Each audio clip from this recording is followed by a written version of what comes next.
Second रुकिए। श्री कृष्ण कहते हैं, जिसने अपने मन को जीत लिया उसने संसार जीत लिया, और जो मन से हार गया वह सब कुछ होते हुए भी अशांत रहेगा। क्या आपका मन कभी शांत नहीं रहता? क्या ध्यान करने की कोशिश करते हैं लेकिन विचार रुकते नहीं? तो आज समझिए भगवत गीता अध्याय 6 ध्यान योग, जहाँ श्री कृष्ण हमें मन को नियंत्रित करने का संपूर्ण विज्ञान सिखाते हैं।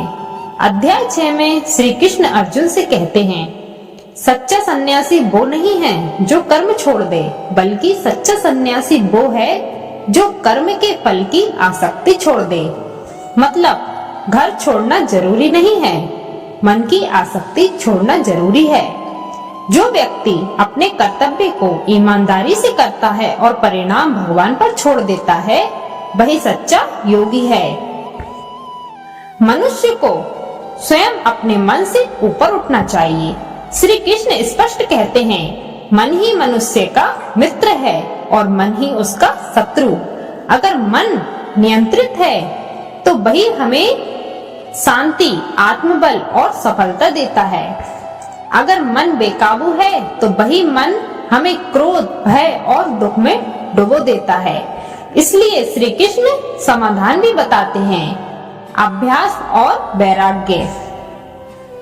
अध्याय 6 में ध्यान की पूरी प्रक्रिया बताई गई है। स्वच्छ और शांत स्थान चुनो, आसन स्थिर और सीधा रखो, शरीर, गर्दन और सिर सीधा रखो, दृष्टि को नियंत्रित रखो, मन को एक बिंदु पर केंद्रित करो। ध्यान का उद्देश्य है मन को भटकने से रोकना और आत्मा में स्थिर करना। श्री कृष्ण कहते हैं, मन चंचल है, यह मानते हैं, लेकिन अभ्यास से इसे नियंत्रित किया जा सकता है।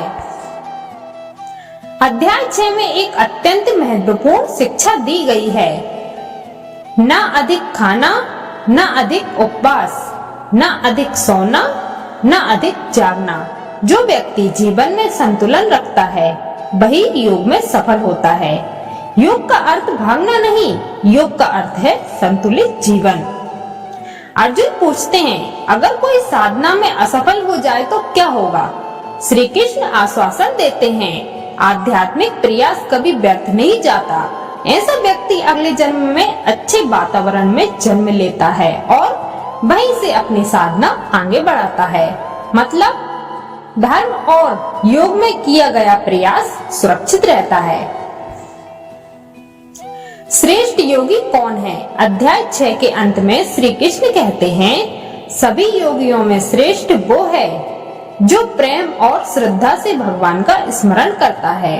सिर्फ ध्यान नहीं, भक्ति से जुड़ा ध्यान सर्वोच्च है। मन को नियंत्रित करना ही सबसे बड़ी विजय है। संतुलन ही सच्चा योग है। अभ्यास और धैर्य से मन जीता जा सकता है। आध्यात्मिक प्रयास कभी नष्ट नहीं होता।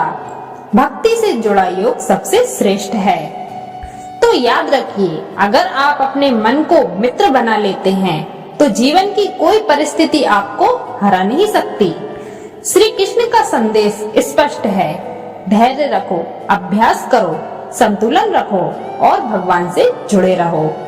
मेरे श्री कृष्ण से प्रार्थना है कि आपका मन शांत हो, आपके जीवन में संतुलन आए और आपके घर में सदैव सुख, शांति और समृद्धि बनी रहे। अगर आपको भगवत गीता अध्याय 6 का यह पूरा अर्थ समझ में आया हो तो कमेंट में जय श्री कृष्णा अवश्य लिखें। वीडियो को लाइक करें और गीता के सभी अध्याय सरल भाषा में सुनने के लिए चैनल को सब्सक्राइब करें। जय श्री कृष्णा।